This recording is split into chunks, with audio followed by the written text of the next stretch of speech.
Bismillahirrahmanirrahim. Assalamualaikum warahmatullahi wabarakatuh.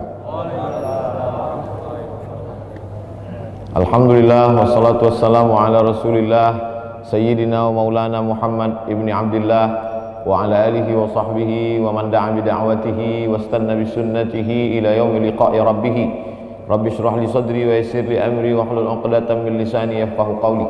Bapak-bapak, ibu-ibu, alim ulama, cerdik pandai, tokoh masyarakat, hadirin hadirat yang besar tak diimbau gelar, yang kecil tak dapat disebut nama, encik-encik, puan-puan, tuan-tuan, insyaallah kita semua dimuliakan Allah Subhanahu wa taala. Amin ya rabbal alamin. Saya menyampaikan tausiah di Masjid Arafah Duri ini sudah cukup lama, dari mulai susah mengumpulkan jamaah sampai bagaimana caranya supaya jamaah tak datang. Itulah. Alhamdulillah subuh ini kita masih diberikan Allah Subhanahu wa taala iman, Islam, hidup sehat wal afiat, sehingga kita bisa bersama di tempat yang paling baik, masjid, di bulan yang paling baik, Ramadan, bersama orang yang paling baik, orang beriman. Mudah-mudahan kalau kita istiqamah dalam kebaikan, maka di akhirat pun kita akan bersama dengan orang paling baik, Sayyidina wa Maulana Muhammad sallallahu alaihi wasallam, di tempat yang paling baik, Jannatul Firdaus. Maka itu semua harapan orang-orang yang beriman, karena di sini hanya sebagai tempat persinggahan sementara panas matahari terik bernaung di bawah pohon kayu yang rindang. Kalau matahari sudah redup, perjalanan pun akan dilanjutkan. Begitulah orang beriman melihat kehidupan. Subuh ini kita akan mengkaji hadis. Apa itu hadis? Ma udhifa ila Nabi sallallahu alaihi wasallam min qaulin aw fi'lin aw taqririn aw sifati khalqiyatin wa khuluqiyatin. Sesuatu yang dinisbatkan kepada Nabi sallallahu alaihi wasallam, qaulin ucapan, cakap, statement, aw fi'lin perbuatan, aw taqririn pengakuan, diamnya Nabi, aw sifati khalqiyatin pembawaan, sifat, wa khuluqiyatin akhlak Nabi Muhammad sallallahu alaihi wasallam. Jadi kalau ada ustadz mengajar, dia sebut kita sedang mengkaji hadis, berarti yang mau dia kaji itu adalah 5. Ma'udhifa ila Nabi sallallahu alaihi wasallam min qaulin aw fi'lin aw taqririn aw sifati khalqiyatin wa khuluqiyatin, dari Nabi Muhammad sallallahu alaihi wasallam. Kalau ada ustadz yang mengatakan subuh ini kita akan mengkaji tafsir, berarti yang dia maksud adalah menjelaskan ayat-ayat Al-Quran, makna kosakatanya, kesesuaian antara ayat, apa asbabun nuzulnya, bagaimana cerita kronologis turunnya ayat ini, namanya asbabun nuzul. Lalu kemudian ayat ini apakah turun di Makkah atau Madinah, sebelum hijrah atau setelah hijrah. Lalu kemudian ayat ini mengandung ayat hukum atau akidah atau akhlak, namanya tafsir.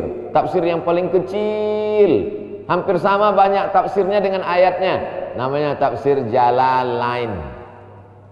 Jalalain, jangan salah sebut. Kalian belajar tafsir apa? Jalan lain.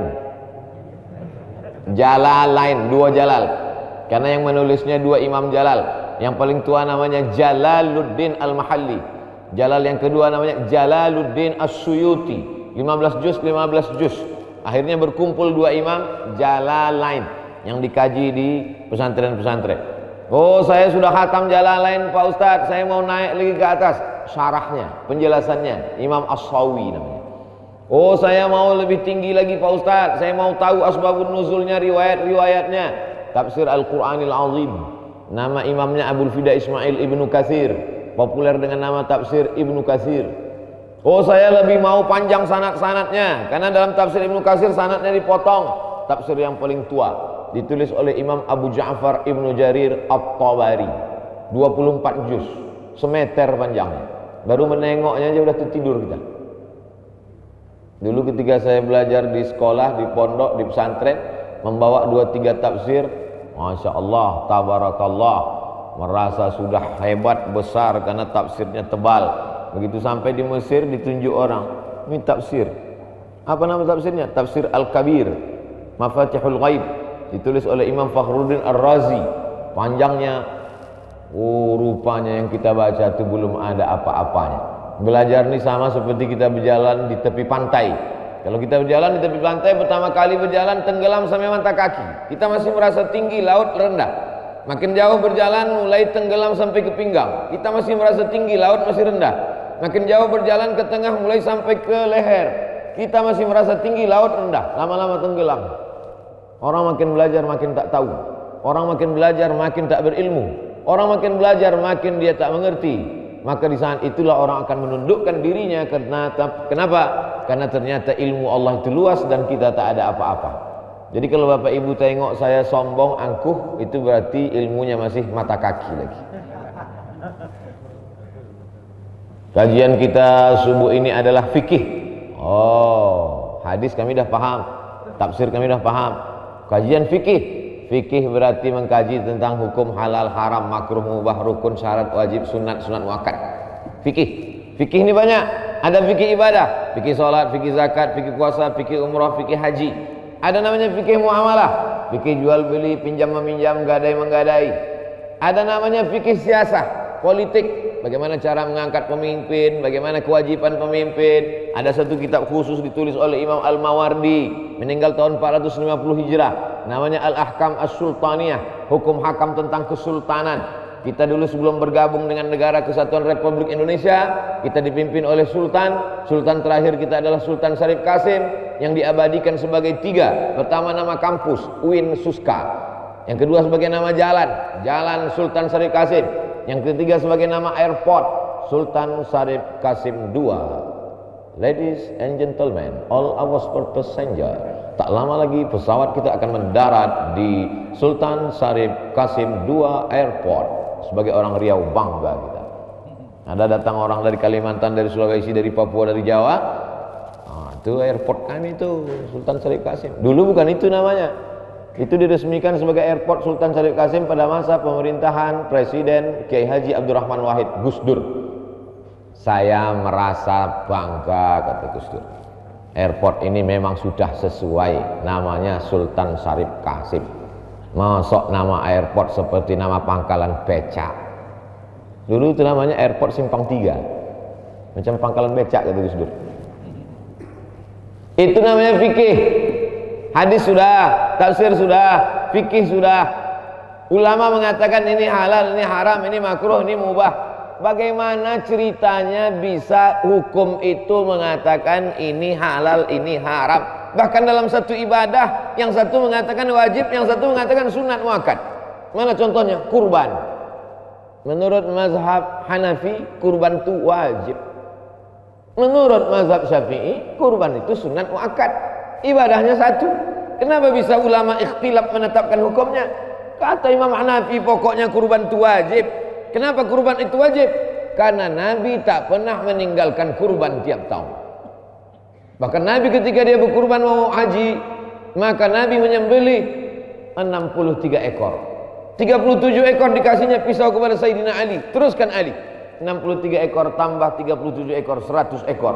Itu menunjukkan kurban itu wajib karena Nabi tiap tahun berkurban. Seandainya tak wajib, pasti tak ditinggalkan Nabi. Kata mazhab Hanafi, berkurban itu wajib. Sedangkan kata mazhab Syafi'i, berkurban tak wajib. Kenapa tak wajib?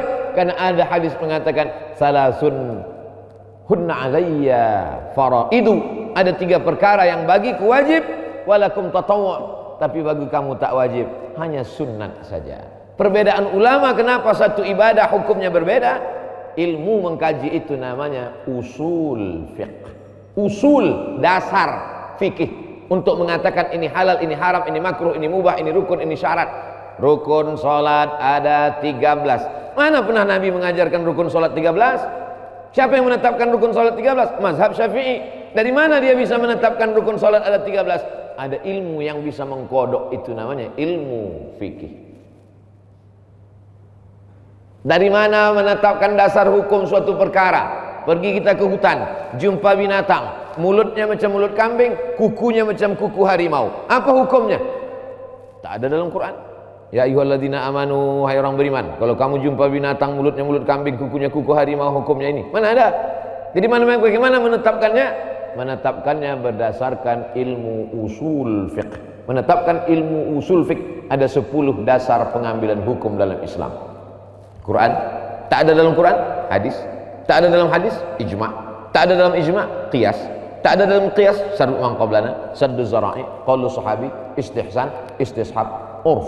2 SKS, 16 tatap muka. Potong mid semester, akhir semester, pertemuan awal. Dulu begitu kalau saya mengajar. Pertemuan kita 16 tatap muka. Potong pertemuan pertama, perkenalan pembagian tugas, potong mid semester, potong semester. Kalian nih mahasiswa-mahasiswa, kami belajar 4 tahun, 7 tahun, di pondok 7 tahun, ke Mesir 4 tahun, pergi ke Sudan, pergi ke Maroko. Kalian mau belajar pula 16 tatap muka. Sekarang apa kata mahasiswa? Masih syukur kami dulu Pak Ustadz, tatap muka. Sekarang tak berjumpa lagi. Apa namanya? Online. Dunia ini makin hari makin hilanglah ilmu. Begitu cara Allah mencabut ilmu, sehingga yang tersisa hanyalah kejahilan dan kebodohan. Maka kalau masjid masih ada pengajian, alhamdulillah. Kalau radio masih ada pengajian, alhamdulillah. Assalamualaikum Ustaz. Waalaikumsalam. Kami mau ambil ceramah Ustaz dari YouTube. Mau kalian buat di mana? Mau kami siarkan di radio. Bagus, silakan. Tapi jangan ada iklan. Karena kalau ada iklan berarti kalian ambil duit di situ. Untuk dakwah maka silakan. Nah, ini penting supaya Ustaz fokus mengajar. Kajian kita subuh ini adalah tentang hadis, jelas. Kajian kita tentang tafsir, jelas. Kajian kita tentang fikih, jelas. Kajian kita tentang usul fikih, jelas. Kajian kita tentang menghaluskan hati, melembutkan jiwa, bagaimana berakhlakul karimah. Oh, berarti kajiannya adalah akhlak. Tidak ada kitab yang lebih hebat mengkaji tentang akhlak selain kitab yang ditulis oleh Imam Abu Hamid Al-Ghazali. Nama kitabnya Ihya Ulumiddin, menghidupkan ilmu-ilmu agama. Datanglah ulama Melayu. Kalau dibacakan kitab Arab ini kepada orang Melayu tak paham. Asik mengkaji bahasa Arabnya sampai mengantuk, orang susah. Maka datang ulama Melayu ini, ditulisnya lah Ihya Ulumiddin tadi dalam bahasa Melayu. Nama kitabnya Sairus Salikin. Sairus Salikin itu diambil dari Ihya Ulumiddin. Sairus Salikin itu yang masih dibaca di negeri-negeri Melayu. Dari mulai Semenanjung Melayu, Kelantan, sampai ke Kerajaan Melayu di Pulau Kalimantan, sampailah Melayu di Sumatera, mengkaji kitab Sairus Salikin. Yang menulisnya ulama asli orang Melayu, belajar di Masjidil Haram. Namanya Syekh Abdus Somad Al-Falimbani. Falimbani karena dia datang dari Palembang. Tarekatnya Sammaniyah. Dia murid langsung dari Syekh Muhammad Abdul Karim As-Samman dari kota Al-Madinah Al-Munawwarah. Satu kapal laut sama-sama balik dengan Syekh Muhammad Arsyad Al-Banjari. Muhammad Arsyad Al-Banjari menulis kitab juga dalam bahasa Melayu tapi fikih. Nama kitabnya Sabilal Muhtadin, Syarah Siratal Mustaqim. Syekh Muhammad Arsyad Al-Banjari balik ke Kalimantan Barat, saya ziarah ke makamnya. Syekh Abdul Somad Al-Falimbani balik ke Palembang. Saya tak sempat berziarah ke makamnya karena makamnya tak ada di Palembang. Sebagian mengatakan ada di Palembang karena beliau mati syahid. Beliau mendengar bahwa kerajaan Melayu di Kedah diserang oleh Siam. Kita kalau sudah Siam itu pasti ngeri. Kapak Siam. Ayam yang suka belaga, ayam Siam. Jambu agak besar sedikit, jambu Siam. Ikan laga, ikan Siam. Siam itu di mana? Thailand. Thailand itulah Siam. Ketika Thailand menjajah Patani, orang Patani itu bercerita ke saya, tulang kaki umat Islam itu dimasukkan rotan sebesar kelingking nih ke dalam. Tulang kaki. Yang mana tulang kaki itu Pak Ustaz? Ini tulang kaki. Dimasukkan rotan sebesar kelingking ke dalam tulang kaki ini, diikat kaki orang Melayu nih buat orang Siam. Saking sadisnya Siam. Beberapa ceramah saya tentang penjajahan Thailand di Patani dikritik, maka saya tak bisa masuk Thailand. Saya berapa kali diundang ceramah Thailand, tak bisa masuk. Kata mereka ceramah saya provokatif. Memang betul terjajah. Maka di WA lah saya supaya jangan lagi cerita tentang Thailand, tentang umat Islam Patani terjajah. Saya tak berhenti, sampai sekarang saya ceramah. Yang penting saya tak masuk. Kalau masuk baru dia tangkap. Takkan ditangkapnya di Duri kan? Mendengar umat Islam terjajah, diserang oleh Siam, menyerang dia ke kerajaan Kedah, maka Syekh Abdul Somad Al-Falimbani pergi dari Palembang dengan kapal laut menuju Kedah, berperang jihad fisabilillah. Ini menunjukkan bahwa orang tasawuf bukan sekedar memetik tasbih dalam kelambu. Banyak orang sekarang mengaji, apa kau ikut tasawuf? Tasawuf itu cuma memetik tasbih dalam kelambu. Dia memetik tasbih dalam kelambu itu untuk menanamkan dalam hati mutu qabla anta mutu. Kau mati sebelum mati. Kenapa orang bersuluk tarekat Naqsabandiyah? Mutu qabla anta mutu. Mati sebelum mati. Assalamualaikum Kiai. Waalaikumsalam. Kenapa orang bersuluk itu dalam kelambu? Dijawab sama Tengku Zulkarnain, karena banyak nyamuk. Dia jawab simpel, orang bersuluk dalam kelambu supaya dia merasakan di dalam liang lahat. Kelambu itu peta 4, muka tanah, belakang tanah, kanan tanah, kiri tanah, atas tanah. Duduk berzikir Allah Allah, merasakan mati sesudah mati. Kalau dia sudah bersuluk tak takut dia mati. Kalau sudah bersuluk takut mati, belum putus kajinya lagi. Maka sesudah bersuluk itu tak takut mati, terdengar ada suara perang jihad fisabilillah, maka terbang dia ke sana untuk jihad fisabilillah. Ulama tasawuf melawan penjajahan tarekat Sanusiyah di Libya, melawan penjajahan dari Mussolini yang menjajah Libya. Itulah dia negeri seberang Libya ke atas yang disebut dengan Italia. Tarekat Naqsabandiyah melawan penjajahan Belanda. Ada seorang ulama besar dari Sulawesi, namanya Syekh Yusuf Al-Makassari. Al-Makassari, Makassar, orang Makassar, ditangkap sama Belanda, dibuang ke Ceylon, Sri Lanka. Sampai di Ceylon dia berdakwah, masuk Islam orang Ceylon, bersahadat. Lalu kemudian orang Ceylon risau, mengadu ke Belanda. Ini kalian buang-buang dari Makassar, bukannya dia stres. Dicampakkan lagi ke Cape Town. Sampai di Cape Town, masuk Islam pula orang Cape Town. Maka ketika bangkit seorang presiden Nelson Mandela jadi presiden Afrika Selatan, diangkatnya lah sebagai salah seorang pahlawan dan diberikannya kehormatan penghargaan. Syekh Yusuf Makassar dijadikan sebagai salah seorang tokoh, diberikan penghargaan oleh Nelson Mandela di Afrika Selatan. Siapa Syekh Yusuf Makassar? Syekh Yusuf Al-Makassari belajar akhlak tasawuf, berguru kepada orang Aceh bernama Syekh Abdul Rauf As-Singkili. Singkili Aceh Singkel. Ketika datang tsunami, hancur gedung, hancur kantor, hancur rumah orang.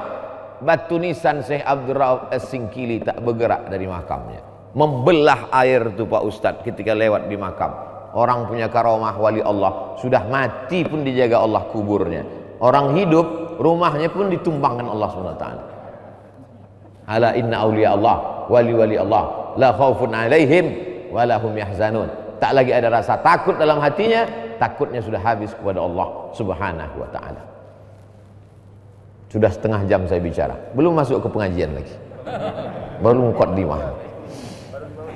Adapun hadis yang akan kita kaji subuh ini, dah ada kajian hadis, ada kajian tafsir, ada kajian fikih, ada usul fikih, ada akhlak, ada sejarah. Adapun hadis yang akan kita kaji pada subuh ini adalah disebutkan dalam kitab Sahih Al-Bukhari dan Sahih Muslim.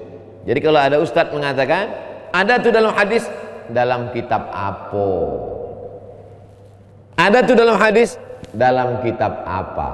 Hadis yang kita kaji subuh ini ada dalam Sahih Al-Bukhari, Sahih Muslim. Bukhari artinya Bukhara.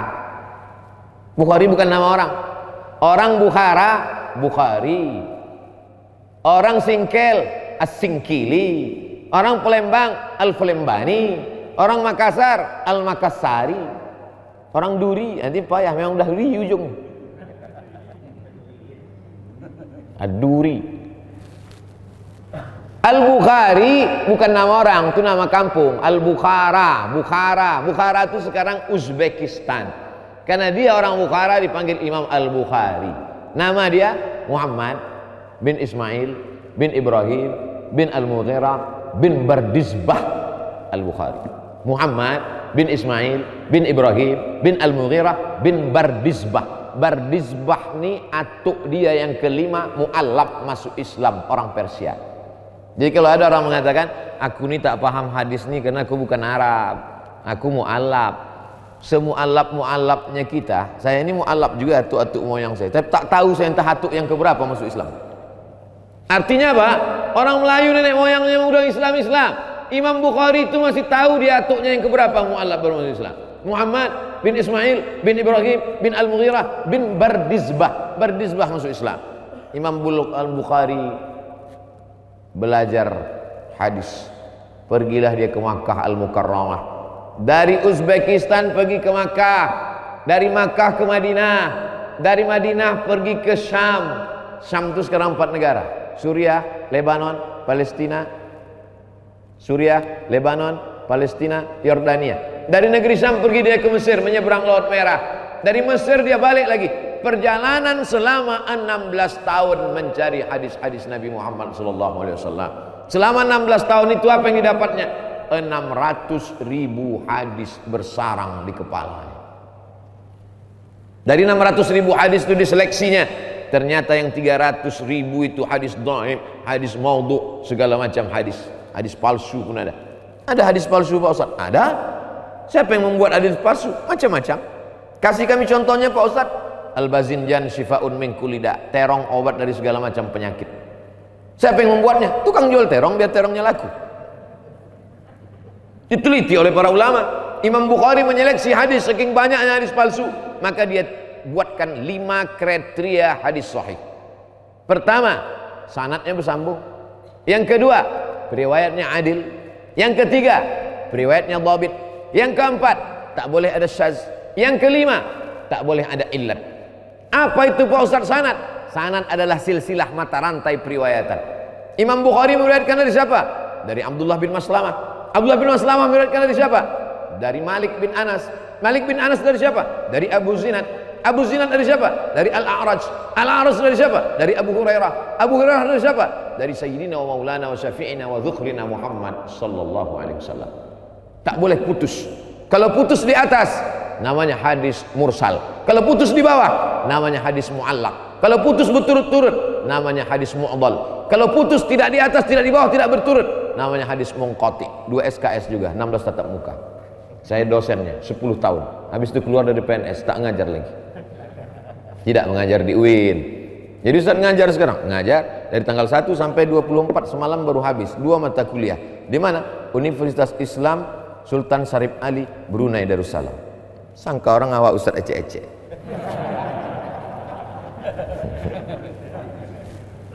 Sanadnya bersambung, periwayatnya mesti adil. Apa itu adil?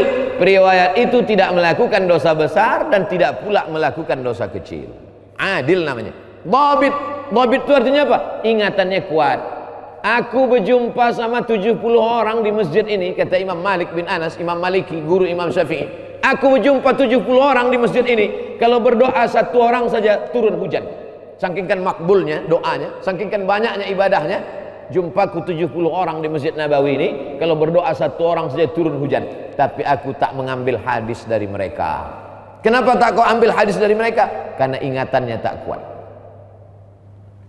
Kan macam sekarang, pakai jubah, pakai baju koko, silakan ceramah. Di Malaysia tak bisa begitu, mesti ada tauliah. Mesti ada surat izin dari sultan. Sultan menitahkan kepada mufti, mufti menseleksi siapa saja yang mau berceramah.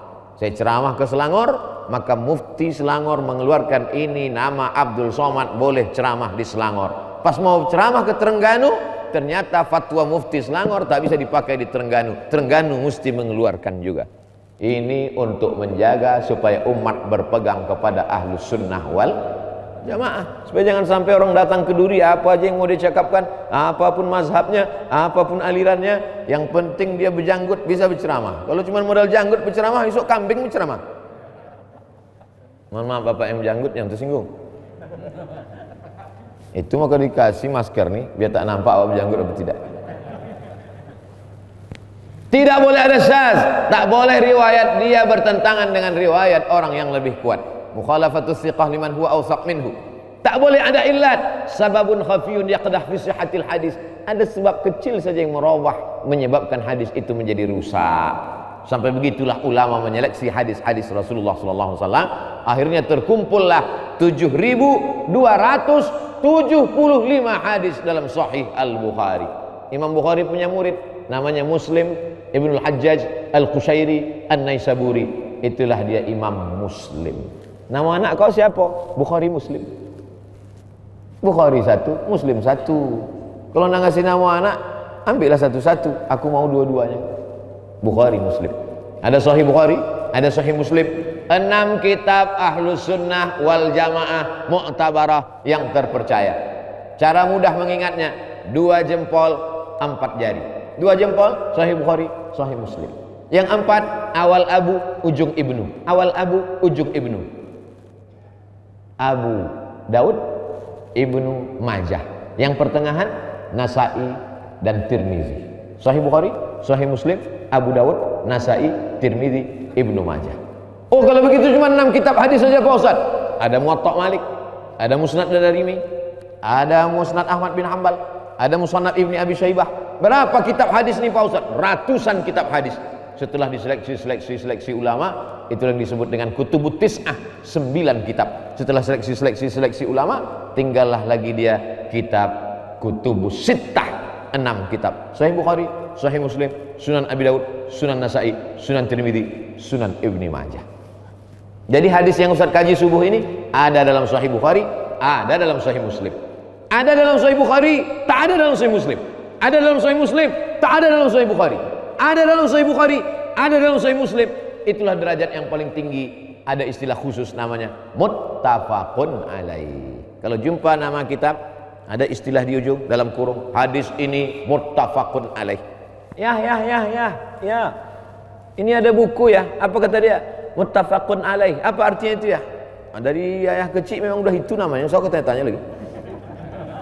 Muttafaqun alaih itu nak. Hadis itu ada dalam Sahih Bukhari, ada dalam Sahih Muslim. Muttafaqun artinya disepakati, alaih atasnya. Disepakati atasnya maksudnya sepakat Imam Bukhari memuat hadis itu dalam kitabnya, sepakat pula Imam Muslim memuat hadis itu dalam kitabnya. Namanya muttafaqun alaih. Kalau ingat jelaskan, kalau tak ingat suruh aja dia nonton video Ustaz Abdul Somad. Jadi tontonnya dari awal sampai akhir. Siapa periwayat hadisnya? Hadis ini ada dalam Sahih Bukhari, ada dalam Sahih Muslim. Yang meriwayatkan hadis itu sahabat Nabi. Karena dia yang berjumpa dengan Nabi, berkawan dengan Nabi, menengok Nabi, mendengar Nabi bercakap. Siapakah sahabat Nabi yang meriwayatkan hadis ini? Ketika Nabi sampai pindah dari kota Makkah menuju kota Al-Madinah Munawwarah. Sampai di kota Al-Madinah, datanglah orang mengasih onta, datang orang mengasih tanah, datang orang mengasih kambing. Datang seorang perempuan, aku tak kaya macam mereka mengasih tanahnya, aku tak kaya macam mereka mengasih ontanya. Yang kukasih untuk engkau inilah anak kecil umur 10 tahun. Nama omak-omak yang mengasih anak ke Nabi tadi namanya Ummu Sulaim. Nama anak umur 10 tahun yang dikasihkan ke Nabi tadi namanya Anas bin Malik. Itulah maka banyak orang di Riau ini kasih nama Anas. Di Indonesia ini Anas macam-macam. Tak saya sebut Anas, nanti teringat awak atuk. Maka Anas bin Malik ini kata umaknya Ummu Sulaim, aku tak bisa ngasih apa-apa ya Rasulullah. Inilah anakku untuk membawakan selop engkau, untuk menyiapkan air sembahyang, untuk membawakan sejadah, untuk membangunkan malam. Tidurlah Anas bin Malik di rumah Nabi sallallahu alaihi wasallam. Didoakan Nabi lah Anas bin Malik, doa yang masyhur untuk anak-anak. Allahumma akthir amwalahu wa auladahu, banyakkan hartanya, banyakkan anaknya. Makanya saya kalau ada omak-omak, ibu-ibu, bapak-bapak membawa anak, Ustaz Somad, ini anak aku, tolong doakan Pak Ustaz. Allahumma akthir amwalahu wa auladahu, banyakkan anaknya, banyakkan rezekinya. Doa Nabi untuk Anas bin Malik, ku doakan pula doa itu kepada anak ini. Akthir amwalahu, banyakkan hartanya, wa amwalahu, banyakkan anaknya. Malang tak dapat ditolak, untung tak dapat diraih. Udah awak doakan banyak anak, bekabe pula bini dia. Indonesia dianggap paling berhasil untuk mengentaskan pertumbuhan. Sekarang baru kebingungan. Setelah datang banyak-banyak imigran dari Tiongkok berpesawat-pesawat, barulah kita sadar kekeliruan kita, bahwa kita disegani orang takut sama kita kalau kita banyak. Sekarang kita sedang krisis. Ternyata penduduk mereka 1 miliar. Kita merasa sudah banyak betul dulu. Indonesia berhasil untuk menekan pertumbuhan masyarakat. Sekarang baru dia tahu bahwa kita sebetulnya tidak banyak. Jadi bapak-bapak, perbanyaklah anak-anak cucu. Malam kan bisa. Lo tanya puasa. Allahumma aksir amalahu, banyakkan anaknya, wa auladahu, banyakkan hartanya, banyakkan anaknya. Dikabulkan Allah doa untuk Anas bin Malik. Dihitung anak cucu Anas bin Malik waktu dia meninggal lebih 100 orang. Anak sama cucunya, anak cucu dihitung lebih 100 orang. Banyakkan hartanya. Dia punya kebun, orang lain kebun panen setahun sekali. Anas bin Malik kebunnya panen setahun 2 kali. Dan Anas bin Malik sahabat Nabi yang terakhir meninggal di Basrah. Basrah Irak, bukan Kuansing. Sahabat Nabi yang terakhir meninggal di Basrah adalah Anas bin Malik tahun 93 94 Hijrah. Artinya apa? Umurnya panjang, anaknya banyak, hartanya banyak, ilmunya banyak. Di antara 7 sahabat Nabi yang meriwayatkan hadis, yang paling banyak meriwayatkan hadis 7 orang di antara sahabat Nabi, di antaranya adalah Anas bin Malik radhiyallahu. Hadis riwayat dia inilah yang kita kaji subuh ini. Belum juga lagi masuk hadisnya Pak Ustaz. Belum. Inilah yang tak bisa dijelaskan waktu tablik akbar. Tablik akbar tak bisa. Karena tablik akbar itu tak bisa kita mengaji fokus. Itu maka saya suka pengajian itu kalau saya pergi ke satu tempat, pengajian itu dibuat 3. Untuk tablik akbar malam, show. Dia tak usah terlalu serius. Tapi mesti ada kajian subuh. Kajian subuh itu serius. Kalau ada nampak jamaah yang menunduk, itu saking seriusnya lah itu.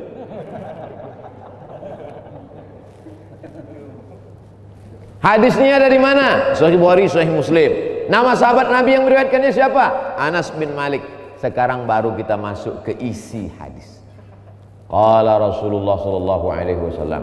Rasulullah bersabda, "Salasun, ada 3 orang. Man kunna fihi wajada halawatal iman." Siapa yang mendapatkan yang 3 ini, ada 3 perkara, ada 3 urusan, ada 3 poin. Siapa yang merasakan 3 ini dalam dirinya, wajada halawatal iman, dia sudah merasakan manisnya iman. Sama macam buah-buahan. Kalau kita makan pertama kali tak terasa manis, makan lama baru terasa manis. Kopi pun begitu juga. Kopi orang baru coba-coba pertama pahit. Tapi kalau sudah lama-lama, hidup ini terasa tak indah kalau tak ada kopi. Saya sampai sekarang kalau dikasih kopi, belum dapat saya lagi manisnya kopi. Ustaz, minum kopi pakai gula? Pakai, saya bilang. Kenapa? Hidup sudah pahit, jangan minum kopi pahit. Tapi orang pecandu kopi, dia minum kopi tak pakai gula. Diundang saya ke kantor gubernur Jawa Barat dulu, masa gubernur yang lama dulu. Kopi terbaik di Indonesia, juara musabaqah kopi internasional dari Jawa Barat, Ustaz Somad. Bibitnya diteliti, bijinya diteliti, tanahnya diteliti. Kami menang, juara. Kang Aher, kasihnya lah kopi. Cara minumnya gini Pak Ustaz, dekatkan ke bibir, diseruput Pak Ustaz.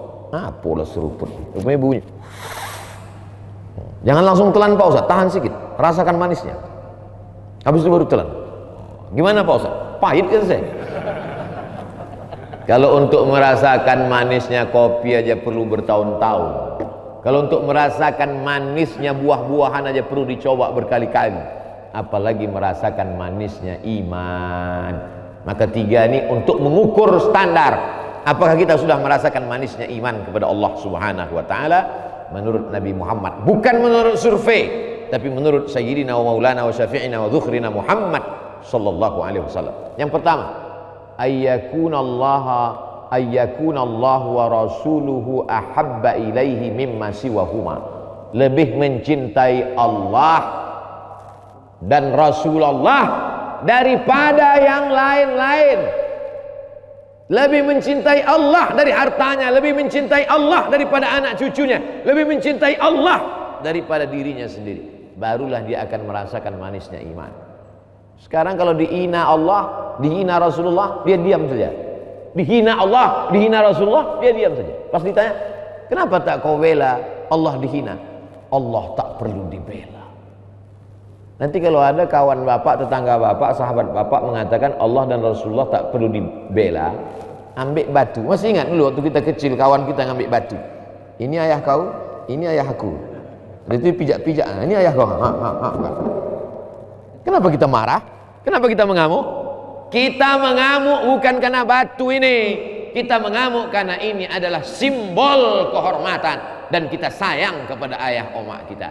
Kenapa ketika ayahmu diinjak, batu diinjak, kau marah? Tapi kenapa ketika Tuhanmu diinjak, yang kau sembah dihina, dan Nabi dilecehkan, kau diam? Siapa yang tidak marah ketika Allah dihina, Nabi dihina? Siapa yang tidak mengamuk ketika Islam direndahkan? Gantilah pakaiannya dengan kain kapan. Bukan kata saya, kata Buya Hamka, Haji Abdul Malik Karim Amrullah. Buya Hamka itu orangnya lembut, tak ada dendam dalam hatinya. Berapa kali dia dilecehkan, dicaci maki, sumpah serapah, tak dendam dia. Tapi ketika agama Allah dilecehkan, itu ungkapan Buya Haji Abdul Malik Karim Amrullah. Bapak Ibu yang dimuliakan Allah Subhanahu wa taala, kita tanamkan cinta ini kepada anak-anak kita. Bagaimana kita mencintai Allah? Ajarkan Allah melalui ayat Quran. Namanya siapa? Allah. Adakah Tuhan selain Dia? La ilaha illa huwa. Apakah Dia hidup? Al-Hayyu, Maha hidup. Apakah Dia mengatur hidup saya? Al-Qayyum. Apakah Dia mengantuk? La ta'khudhu sinatu wa la naum. Kalau Dia kuasa, kalau Dia kaya, mana saja yang punya Dia? Lahu ma fis samawati wa ma fil ardh. Ada yang bisa menolong kalau Dia tak izin? Man zalladzi yashfa'u 'indahu illa biiznih. Tahu tak Dia apa yang berbisik-bisik dalam hatiku? Ya'lamu ma baina aydihim wa ma khalfahum wa la yuhituna bi syai'in min 'ilmihi illa bima syaa'. Seluas apa kekuasaan Dia? Wasi'a kursiyyuhus samawati wal ardh. Sulitkah bagi Dia mengasih makan cacing-cacing dalam tanah? Susahkah bagi Dia mengasih makan burung di atas awan? Sulitkah bagi Dia mengatur hidup ikan dalam lautan samudera yang dalam gelap? Wala ya'uduhu hifzuhuma. Hebatkah Dia? Tinggikah Dia? Besarkah Dia? Wa huwal aliyul azim. Ayat kursi tauhid mengenalkan Allah kepada anak-anak kita dengan simple sederhana. Tapi kalau mau serius, kajian kita malam ini adalah kajian akidah, sifat 20, wujud, qidam, baqa, mukhalafatul hawadis, qiyamuhu binafsi, wahdaniyah, qudrat, iradat, sama, basar, kalam. Dinyanyikan supaya mudah dia mengingatnya. Wujud, qidam, baqa, mukhalafatul hawadisi, qiyamuhu binafsihi, wahdaniyah, qudrat, iradat. Terdengar sayup-sayup suara, karena dengan irama menyanyi anak-anak mudah ingat. Mengenal Allah dengan mengkaji sifat 20, sifat wajib 20, sifat mustahil 20, sifat jaiz, sifat wajib bagi Nabi, sifat mustahil bagi Nabi, sifat jaiz, maka lengkap semuanya, namanya sifat 50. Jadi mulailah kita mengkaji yang lebih fokus supaya ceramahnya tidak ngalor ngidur, pergi ke sana kemari tak tentu arah. Keluar dari pengajian ditanya orang, apa isi pengajian tadi? Entah tak apa-apa aja gitu. Kenapa kau duduk dalam? Payah aku keluar tersopi. Terkunci tadi. Payah keluar masjid.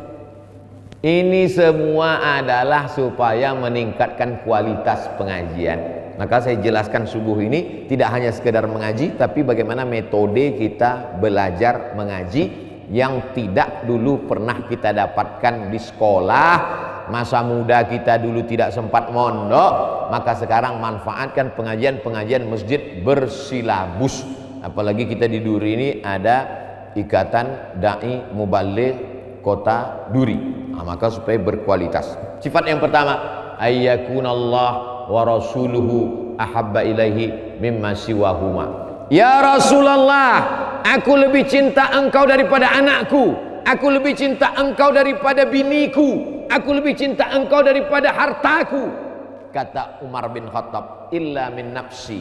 Tapi kalau dibandingkan diriku, aku lebih cinta diriku daripada engkau. La, imanmu belum sempurna wahai Umar. Iman kau belum sempurna wahai Umar. Lalu apa kata Umar? Kalau begitu aku lebih cinta engkau daripada diriku. Kalau ada orang mau membunuh, maka aku katakan habisi nyawaku demi Muhammad SAW agar supaya dia hidup. Lalu apa kata Nabi? Al-an ya Umar, al-an ya Umar. Sekarang barulah iman engkau betul-betul sempurna, lebih mau memilih Allah dan Rasulullah daripada diri sendiri. Tapi ini kan bercakap aja yang senang, menggerakkan anak lidah yang mudah. Mana contoh orang duri ini lebih cinta kepada Allah daripada dirinya sendiri? Kalau rumah masyarakat itu lebih kecil daripada masjidnya, itu contoh dia lebih cinta Allah daripada diri. Berapa banyak orang kota besar, rumah megah, rumah mewah, masjid macam kandang merpati, tapi duri bangga kita. Ustaz Somad tinggal di mana? Di Riau. Kalau kita jalan lintas dari Sumatera Utara, kami pernah off-road, kami pernah bawa mobil touring keliling, lewat ada di kota itu Pak Ustadz, semua dari Aceh, dari Sumatera Utara, masjid besar sebelah kiri. Oh itu duri itu, Masjid Arafah namanya. Saya ceramah sering di situ. Bangga waktu itu. Ada masjid kecil lapuk mau tumbang, itu saya tak tahu. Duri je tengok masjid besar, megah, mewah, luar biasa. Apa yang dimuliakan Allah Subhanahu Wa Taala? Maka bangkitkan kecintaan kita, anak-anak cucu kita, tanamkan cinta Nabi dengan mengajarkan sejarah Nabi. Maka di masjid mesti ada kajian sirah. Senin malam Selasa tafsir, Selasa malam Rabu hadis, Rabu malam Kamis fikih, Kamis malam Jumat wirid Yasin, Jumat malam Sabtu sirah, sejarah Nabi Muhammad sallallahu alaihi wasallam. Tak kenal maka tak sayang maka tak cinta. Bagaimana membangkitkan cinta kepada Nabi? Jangan sampai anak cucu kita tak tahu dia siapa Nabi. Kenalkan Nabi, di mana lahir Nabi, macam mana besar Nabi, macam mana kehidupan Nabi, bagaimana Nabi di Makkah, bagaimana di Madinah. Setelah dia paham sejarah Nabi, barulah dia dibawa umrah supaya napak tilas. Disinilah dulu Nabi lahir, nah. Disinilah dulu Nabi giginya patah. Disinilah Nabi Bukit Uhud itu waktu perang. Disinilah Badar, lokasi perang Badar. Berangkat umrah bersama Ustadz Yahya, daftar sebelum nomor pendaftaran tutup tanggal berikut ini. Jadi memang iklan itu lama bawa masuk, tidak di awal-awal. Pertama, lebih cinta Allah dan Rasulullah SAW daripada yang selainnya. Mudah-mudahan kita termasuk yang dapat nomor 1 ini insyaallah. Amin. 2, wa ayyuhibbal mar'a la yuhibbuhu illa lillah. Sayang kepada saudara beriman, sayangnya karena Allah. Sekarang sayang kenapa? Karena separtai. Kalau pecah kongsi bermusuh. Sayangnya kenapa? Karena sekantor. Kawan pensiun awak tersinggung sakit hati. Sayangnya kenapa? Karena satu bisnis, pecah hati. Bukan karena Allah. Kalau betul sayang karena Allah, dalam perjalanan dakwah, dalam perjalanan kehidupan saya, ada kawan-kawan yang penuh dengan kepentingan, tapi ada kawan-kawan yang betul karena Allah. Ada kawan karena Allah, ada kawan karena ulah. Tapi bukan maksud saya ceramah ini dulu setelah pulang nanti siang sore bapak duduk mengatakan, aku sudah periksa Pak Ustadz, kawanku yang karena Allah ini. Yang kawanku karena ulah ini. Yang ini kawan-kawan hantu semua nih Pak Ustadz. Kawan banyak di Instagram, kawan banyak di Facebook, kawan ketawa banyak, tapi kawan bersusah, kawan menangis, kawan meneteskan air mata tak banyak. Abu Bakar, Umar, Utsman, Ali, Thalhah, Zubair, kawan yang hijrah bersama Rasulullah sallallahu alaihi wasallam. Ketika engkau rugi, ketika engkau bangkrut, ketika engkau kalah, ketika engkau menderita, ketika engkau susah, sesungguhnya Allah ingin menunjukkan kepada engkau mana yang kawan hakikat sebenarnya sahabat. Karena kalau kita senang semua berkawan, kalau kita menang semua berkawan, kalau kita bahagia semua berkawan. Tapi ketika kita sedang jatuh dan terpuruk, Allah sedang ingin menunjukkan orang menang banyak berkawan, orang kalah menemukan teman sejati. Bukan hadis Nabi, dapat saya di grup WhatsApp. Bisa untuk update status pagi ini. Bapak Ibu yang dimuliakan Allah Subhanahu wa taala. Makanya dalam hadis lain, bukan hadis ini dikatakan, sab'atun yuzilluhumullah. Ada 7 golongan yang akan mendapatkan naungan Allah. Yauma la zilla illa zilluh. Hari itu tak ada naungan kecuali naungan Allah Subhanahu wa taala. Di antaranya rajulani, 2 orang, tahabba fillah, berkasih sayang karena Allah, ijtama'a alaih, berteman, berkumpul, bersaudara karena Allah, wa tafarraqa alaih, berpisah pun karena Allah. Berkawan karena satu seragam. Itu kawan ibu, iya. Itu kawan ibu, iya. Kenapa berkawan? Sama-sama seragam, satu grup wirid Yasin. Beda seragam bukan kawan. Ini semua hanyalah casing, sampul saja. Yang sesungguhnya adalah berkawan karena Allah Subhanahu wa taala. Kalau susah tolong. Kalau dia dalam keadaan dililit utang, bantu sesuai kenyataan, sesuai kemampuan. Aku ini sedang dililit utang. Berapa utangmu? 100 juta. Aku tak bisa banyak menolong. Ini 99,9. Tak bisa tolong duit, senangkan hatinya. Ada doa diajarkan Nabi, Allahumma inni a'udzubika min adzabi jahannam wa min adzabil qabri wa min fitnatil qabri wa min ahya wa min fitnatil mahya wal mamat wa min syarri fitnatil masiihid dajjal. Ada doa diajarkan Nabi ketika orang mengadu dililit utang, 8 doa. Allahumma inni a'udzubika minal hammi wal hazan wal ajzi wal kasal wal jubni wal bukhl wa dhala'id daini wa ghalabatir rijal. Diamalkannya, bangkit semangatnya. Allahumma inni a'udzubika minal hammi, jauhkan aku dari susah hati, wal hazan, kesulitan, wal ajzi, lemah, wal kasal, malas, wal jubni, pengecut, ketakutan. Orang dililit utang itu ketakutan. Mendengar suara sepeda motor disangka debit kolektor. Setiap mendengar suara sepeda motor disangka debit kolektor datang mau menagih, mencret-mencret. Setelah dibacakan doa ini, bangkit semangat dia. Wal jubni, jangan sampai pengecut. Wal bukhli, jangan sampai dililit utang. Wa dhala'id daini, dililit hutang. Wa ghalabatir rijal, kalau sudah dililit utang dikuasai orang lain. Bangkit semangatnya. Kalau sanggup tolong pakai duit materi, bantu. Kalau tak sanggup, bangkitkan semangatnya. Jangan sampai dia putus asa, kehilangan semangat. Jangan orang sudah jatuh kita timpakan pula tangga ke atas kepalanya. Aku ini dililit utang. Oh, dililit utang? Iya, kawanku kemarin dililit utang 2 hari mati. Apa arti persahabatan kita? Bangkitkan semangatnya. Keluar dari masjid, jumpa kawan, helmnya hilang. Kau kenapa? Helmku hilang. Kau sabar. Si Anu kemarin motornya hilang. Lapang dada dia. Indah, kau kenapa? Helm, itulah kau. Lama-lama masuk mata kau hilang. Tapi untuk memberikan dia motivasi supaya dia lebih semangat, supaya dia lebih menjaga hartanya, supaya dia akan datang mengunci, supaya diletakkan tempat penitipan masjid. Bagus, tak salah. Tapi menjatuhkan mentalnya, apalah arti persahabatan persaudaraan kita? Man yassara an mu'sirin yassarallahu anhu yaumil qiyamah. Siapa yang memudahkan kesulitan orang, maka Allah mudahkan pula dia pada hari kiamat. Maghrib jam berapa duri ibu ya? Hah? 6.18? 6.20? Ikhtilaf ternyata. Ada 6.18 dan 6.20. Oke lah, kita sepakati 6.20. Kenapa Ustaz tak pilih 6.18? Karena kalau 6.18 ternyata kurang 2 menit, batal puasa kita. 6.20 berlebih tak apa-apa. 6.20. Kenapa Ustaz tanya maghrib jam berapa?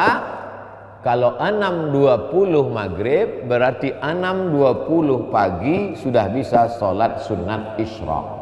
Tujuan kita ngaji ini supaya nanti kita sholat sunat isyraq. Man sholat subha fi jama'atin, siapa yang sholat subuh berjamaah, summa qa'ada yazkurullah, duduk berzikir mengingat Allah, jangan keluar masjid hatta tatlu asyam, sampai terbit matahari.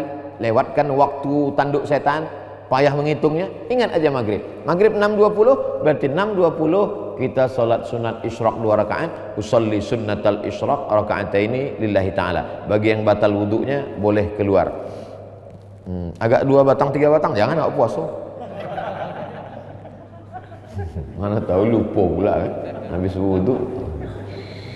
Man sholat subha fi jama'atin, siapa yang sholat subuh berjamaah, summa qa'ada yadhkurullah, duduk berzikir dengan Allah hatta tatul asyam, sampai terbit matahari. Summa yusolli raka'ataini, sholat sunat 2 rakaat. Kanat lahu ka ajri hajjatin wa umrah, dapat pahala macam haji dan umrah. Tamah, sempurna. Siapa yang mendapatkan, merasakan manisnya iman? Yang pertama, lebih cinta Allah dan Rasulullah SAW daripada semuanya. Yang kedua, dia bersaudara hanya karena Allah, bukan karena kepentingan, bukan karena politik, bukan karena harta, bukan karena bisnis, bukan karena jabatan, hanya karena Allah. Yang ketiga, wa ayyakraha an yuqdhafa fil kufri kama yakrahu an yuqdhafa fin nar. Takut balik kepada kekafiran sebagaimana takut dicampakkan ke dalam api. Semua orang takut masuk api, panas, luka, terbakar, melepuh. Tapi tak banyak orang yang takut jatuh kepada kekafiran. Cakapnya menantang-nantang kekafiran, perbuatannya menantang-nantang kekafiran. Tengoklah di medsos tuh, macam-macam komen orang, macam-macam cakap orang, macam cakap tak bertuhan, macam orang ateis, macam orang liberal, macam orang sekuler. Takut balik kepada kekafiran. Nenek moyang kita dulu tak bertuhan, takut balik kepada kemusyrikan. Nenek moyang kita dulu menyembah Lata, Uzza, Manat, Hubal, Jibti, Taghut, Naham, menyembah pokok kayu, menyembah hantu, menyembah batang kelapa, menyembah sungai, menyembah laut. Maka takut melakukan kemusyrikan, takut kembali kepada kemunafikan. Senantiasa dia beristighfar, minta ampun kepada Allah Subhanahu wa taala, mentauhidkan Allah Subhanahu wa taala. Qul huwallahu ahad, Allah tunggal esa tak berbilang. Allahu samad, meminta hanya kepada Allah, jangan minta kepada yang lain. Lam yalid, dia tak beranak, walam yulad, dia tak diperanakkan. Karena kalau dia diperanakkan berarti dia berdarah, berarti dia berdaging, berarti dia makhluk. Allah itu laisa kamitslihi syai'un wa lam yakul lahu kufuwan ahad. Sekarang generasi ini luar biasa. Ada orang yang bangga membuat channel khusus pengakuan berbuat zina, maksiat, dosa. Ada channel khusus tentang minum khamar, mabuk sesuka hati dia. Ada channel khusus tentang murtad-murtad, artis-artis yang murtad saja yang dia bahas. Mengerikan Bapak Ibu. Zaman kita kecil dulu TV, sedahsyat-dahsyat, separah-parahnya TV, masih ada komisi penyiaran yang mengontrolnya, masih ada filter penyaringnya. Sekarang ratusan jutaan channel-channel TV di YouTube berserakan tanpa ada kontrol. Maka kalau pengajian tidak kuat, maka na'udzubillah kita khawatir entah bagaimanalah generasi kita di masa akan datang. Tapi di balik itu semua, melalui YouTube juga orang bisa mendengar pengajian, melalui YouTube juga orang bisa mendapatkan pendidikan. Dia seperti mata pisau dua, dipotongkan ke bawah, kena leher ayam, kena leher kambing, menjadi pahala karena ibadah. Tapi kalau dipotongkan ke atas kena urat nadi, maka anak cucu kita akan mati. Jasadnya tak mati, badannya tak mati, tapi yang mati itu adalah imannya, akalnya, pikirannya. Maka hidupkan dia dalam perjuangan. Kalau nampak kita di tengah jalan ada iklan pembebasan tanah 500.000 per meter untuk membangun masjid, rumah Quran, panti jompo, anak yatim. Berapa tabunganmu sekarang? Tabungan ada 1 juta, mau beli handphone. Mau tak kalau 500.000 potong untuk bangun masjid? Oh, handphone itu ini segala macam.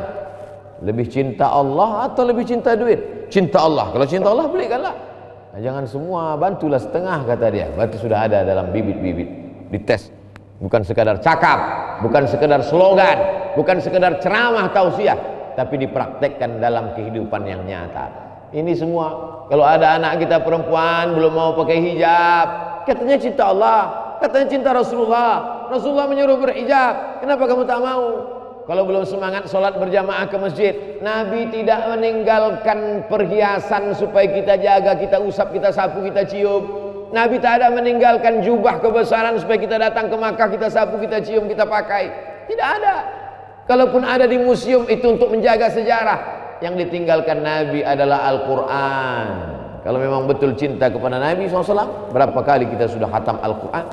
Saya tidak mau mendikti bapak sudah berapa, ibu sudah berapa, menjatuhkan harkat martabat kehormatan muruah orang depan orang banyak. Tapi saya cerita tentang para ulama. Imam Al-Bukhari yang hadisnya kita kaji subuh ini, Imam Bukhari menghatamkan Quran di bulan Ramadan sittina khatamah, 60 kali khatam. Satu hari berarti dia 2 kali khatam. Bagaimana dengan kita? Bagi yang sudah sampai bacaannya ke surat Al-Muluk, alhamdulillah. Bagi yang bacaannya baru sampai juz 10, alhamdulillah. Yang baru mau membaca subuh ini setelah mendengar ceramah, alhamdulillah. Masih ada kesempatan dan waktu.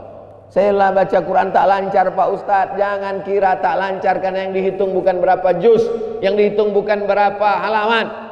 Hitungan baca Quran per huruf, alif lam mim. La aqulu alif lam mim harf. Alif tak dihitung sehuruf, lam tak dihitung sehuruf, mim tak dihitung sehuruf. Walikul harfin asyru amsalihha. Satu huruf dibalas 10 kebaikan. Diajarkan dia bersaudara, berkawan. itu kawan kau sekarang mungkin dia susah, tapi jangan sombong. Hari berganti musim berubah. Sekarang kau punya mobil, sekarang kau punya motor, sekarang rumah besar, itu kan karena ayahmu, karena aku nak. Nanti kalau aku mati macam mana? Itu kawan-kawan tak boleh diejek. Itu kawan-kawan fisiknya kurang, dia itu tamu Allah. Itu kawan-kawan kurang hartanya, tapi boleh jadi nanti diangkat Allah derajatnya. Kalau kau ejek sekarang, nanti kau berkawan sama dia 20 tahun akan datang, kau akan malu. Kata-kata yang masuk dalam ketelinganya itu. Jadi bapak ibu tidak mesti mengajar anak-anak dengan membacakan hadis ini. Saya tidak menyuruh bapak ibu menghafal hadis ini lalu pulang nanti kumpulkan anak-anak. Ya ayyuhalladzina amanu. Tentu dengan bahasa kita masing-masing. Mudah-mudahan 3 ini kita amalkan dalam kehidupan. Apa yang kita kaji selama lebih kurang 1 jam ini menjadi bekal amal soleh insyaallah. Amin ya rabbal alamin. Ala hazihi niyyah al-Fatihah. A'udzubillahi minasyaitonirrajim. Bismillahirrahmanirrahim. Alhamdulillahi rabbil alamin. Arrahmanirrahim. Maliki yaumiddin. Iyyaka na'budu wa iyyaka nasta'in. Ihdinas siratal mustaqim. Siratal ladzina an'amta 'alaihim ghairil maghdubi 'alaihim waladdallin. Amin. Allahumma qsim lana min khasyatika ma yahulu bainana wa baina ma'asik. Tanamkan rasa takut dalam hati kami, dengan rasa takut itu membuat kami tak jadi berbuat dosa. Wa min ta'atika ma tuballighuna bihi jannatak. Tanamkan rasa taat dalam hati kami, dengan taat itu kami mendekatkan diri kepadamu, kepada surgamu ya Allah. Wa minal yaqini ma yuhawwinu bihi alaina musibatid dunya. Tanamkan rasa yakin dalam hati kami, dengan keyakinan itu terasa ringan segala musibah di dunia. Allahumma matti'na bi asma'ina wa absarina wa quwwatina ma ahyaitana. Jadikan pendengaran kami, penglihatan kami, tenaga kami ini jadi nikmat bagi kami, jangan jadikan dia menjadi azab karena dengan itu kami berbuat dosa. Allahumma ja'al sa'rana 'ala man zalamana wansurna 'ala man 'adana. Bantulah kami menghadapi orang-orang yang menganiaya kami, beri mereka hidayah ya Allah. Allahumma la taj'alid dunya akbar hammina wa la mablagha ilmina. Jangan jadikan dunia ini sebagai cita-cita tertinggi kami. Jangan jadikan dunia ini sebagai harga ilmu kami. Jadikan dunia ini hanya sebagai sarana wasilah kami untuk beramal soleh ya Allah. Allahumma ja'alil mauta rahatan lana min kulli syarr. Allahumma ja'alil hayata ziyadatan lana fi kulli khair. Kalau kau takdirkan kami hidup hari ini, jadikan kehidupan ini sebagai tambahan amal saleh. Wa ja'alil mauta rahatan lana min kulli syarr. Kalau kau takdirkan kami mati malam, jadikan kematian itu membuat kami berhenti dari segala perbuatan dosa. Taqabbal minna salatana, terima salat kami, wa siyamana, puasa kami, wa takhasyu'ana, khusyuk kami, wa ta'abbudana, ibadah kami, wa tammim taqsirana, sempurnakan segala kekurangan banyak kekurangan kami ya Allah. Rabbana fil lana dzunubana, ampunkan dosa kami, wali abaina, ayah kami, wali ummahatina, amak kami, wali zurriyatina, anak cucu keturunan kami, wali man hadarana, semua yang hadir di majelis ini. Rabbana atina fid dunya hasanah wa fil akhirati hasanah wa qina adzabannar. Wa sallallahu ala sayyidina wa maulana Muhammad wa ala alihi wa sahbihi wasallam walhamdulillahi rabbil alamin. Taqabbalallahu minkum minna wa minkum taqabbal ya karim. Terima kasih segala perhatian. Mohon maaf segala kesilapan dan kehilapan. Kita salat sunat isyraq 2 rakaat. Terima kasih. Mohon doa selalu. Wassalamualaikum warahmatullahi wabarakatuh.